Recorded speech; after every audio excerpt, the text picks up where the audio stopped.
जय श्री कृष्णा दोस्तों, आप सबका अपने चैनल पुण्य धर्म में स्वागत है। आप सभी को जया एकादशी की हार्दिक शुभकामनाएं। आज हम सब जया एकादशी व्रत कथा का श्रवण करेंगे। हिंदू धर्म में जया एकादशी व्रत बेहद शुभ फलदायी माना जाता है। कहते हैं जो व्यक्ति इस दिन सच्चे मन से भगवान विष्णु की आराधना करता है उसके सारे सपने पूरे हो जाते हैं। साल में आने वाली 24 एकादशी तिथियों में से जया एकादशी का सबसे ज़्यादा महत्व माना जाता है, जो इस साल 8 फरवरी 2025 दिन शनिवार को मनाई जाएगी। इस दिन भगवान विष्णु की पूजा की जाती है। माना जाता है कि इस दिन व्रत उपवास रखने से भूत प्रेत और पिशाच जैसे रूपों से मुक्ति मिल जाती है। कहीं कहीं जया एकादशी को भूमि एकादशी और भीष्म एकादशी के रूप में भी मनाया जाता है। धर्मराज युधिष्ठिर बोले, हे भगवान, आपने माघ के कृष्ण पक्ष की सटतिला एकादशी का अत्यंत सुंदर वर्णन किया। अब आप कृपा करके माघ शुक्ल एकादशी का वर्णन कीजिए। इसका क्या नाम है, इसके व्रत की क्या विधि है और इसमें कौन से देवता का पूजन किया जाता है। श्री कृष्ण जी कहने लगे, हे राजन, इस एकादशी का नाम जया एकादशी है। इसका व्रत करने से मनुष्य ब्रह्मा हत्यादि पापों से छूटकर मोक्ष को प्राप्त होता है तथा इसके प्रभाव से भूत पिशाच आदि योनियों से मुक्त हो जाता है। इस व्रत को विधिपूर्वक करना चाहिए। अब मैं तुमसे पद्म पुराण में वर्णित इसकी महिमा की एक कथा सुनाता हूँ। देवराज इंद्र स्वर्ग में राज करते थे और अन्य सब देवगण सुखपूर्वक स्वर्ग में रहते थे। एक समय इंद्र अपनी इच्छा अनुसार नंदन वन में अप्सराओं के साथ विहार कर रहे थे और गंधर्व गान कर रहे थे। उन गंधर्वों में प्रसिद्ध पुष्पदंत तथा उसकी कन्या पुष्पावती और चित्रसेन तथा उसकी स्त्री मालिनी भी उपस्थित थे। साथ ही मालिनी का पुत्र पुष्पवान और उसका पुत्र माल्यवान भी उपस्थित थे। पुष्पवती गंधर्व कन्या माल्यवान को देखकर उस पर मोहित हो गई और माल्यवान पर काम बाण चलाने लगी। उसने अपने रूप लावण्य और हाव भाव से माल्यवान को वश में कर लिया। हे राजन, वह पुष्पवती अत्यंत सुंदर थी। अब वे इंद्र को प्रसन्न करने के लिए गान करने लगे, परंतु परस्पर मोहित हो जाने के कारण उनका चित्त भ्रमित हो गया था।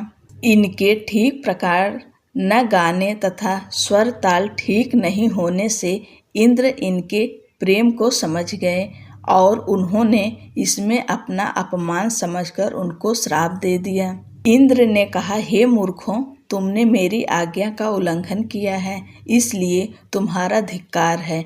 अब तुम दोनों स्त्री पुरुष के रूप में मृत्युलोक में जाकर पिशाच रूप धारण करो और अपने कर्म का फल भोगो।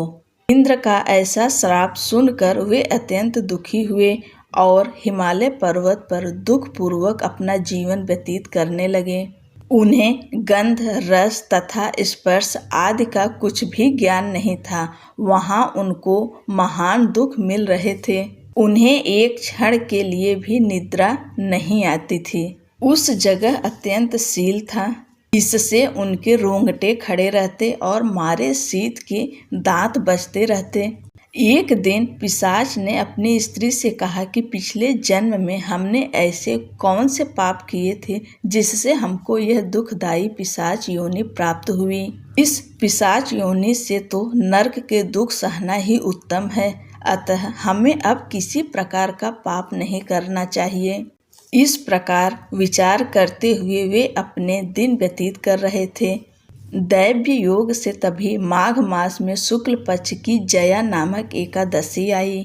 उस दिन उन्होंने कुछ भी भोजन नहीं किया और न कोई पाप कर्म किया, केवल फल फूल खाकर ही दिन व्यतीत किया और सायंकाल के समय महान दुख से पीपल के वृक्ष के नीचे बैठ गए। उस समय सूर्य भगवान अस्त हो रहे थे। उस रात को अत्यंत ठंड थी, इस कारण वे दोनों शीत के मारे अति दुखित होकर मृतक के समान आपस में चिपटे हुए पड़े रहे। उस रात्रि को उनको निद्रा भी नहीं आई।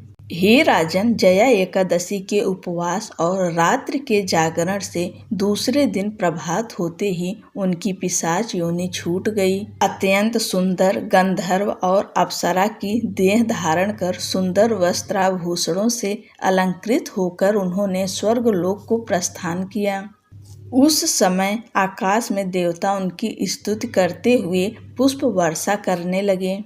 स्वर्गलोक में जाकर इन दोनों ने देवराज इंद्र को प्रणाम किया। इंद्र इनको पहले रूप में देखकर अत्यंत आश्चर्यचकित हुआ और पूछने लगा कि तुमने अपनी पिशाच योनि से किस तरह छुटकारा पाया, सो सब बतलाओ।